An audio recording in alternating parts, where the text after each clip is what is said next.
So we're just cruising around Geelong looking at different locations for our investor clients, and I thought I'd make a quick video just running through Geelong and why we think there's some great opportunity here if you're a property investor. So Geelong is around 45 kilometres out from Melbourne CBD. It's a bit of a commute. The best way that I like to describe Geelong is it's like the Sunshine Coast of Brisbane before the Sunshine Coast boomed, because you can see we've got the nice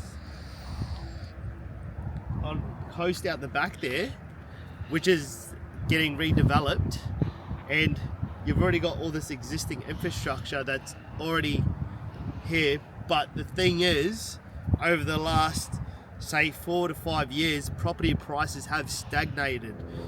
But what you need to think about with these types of areas is they're actually classed as regional hubs. So people that are migrating to Australia, it makes it much easier for them to get the visas.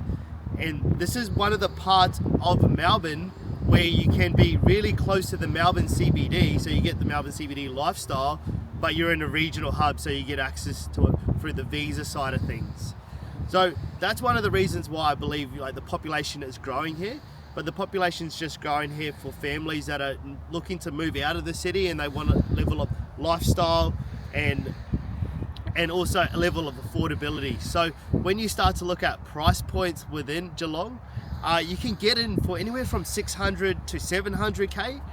There's pockets up on the northern part of Geelong called Cryo, that's the way you say it, but they are full of housing commission, just remember that, and the rents are going to be lower.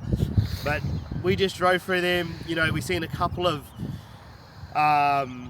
couches out the front of properties and some properties that were a bit rough, but I wouldn't let that scare you away, because there was areas across Brisbane like Woodridge and Kingston, or areas across Perth like Armidale that had a really bad stigma attached to them. But over time they gentrified and property prices around them went up substantially, which can happen in this situation, and then these properties will benefit from it as well. So if you are looking to buy in the Melbourne region, I would highly recommend looking at the Geelong side of town if you want to, let's call it, get a property close to the water and get it where it's well connected to the CBD. And one last thing to touch on is they're doing a massive redevelopment of Geelong. The government has committed around $570 million to upgrading the rail lines, but they're also creating more recreation centres, and they're just going to redevelop this whole area because they want it to be a hub for families to move to. So you'll see this not straight away, but this is going to happen over the next 5 to 10 years as you hold that property.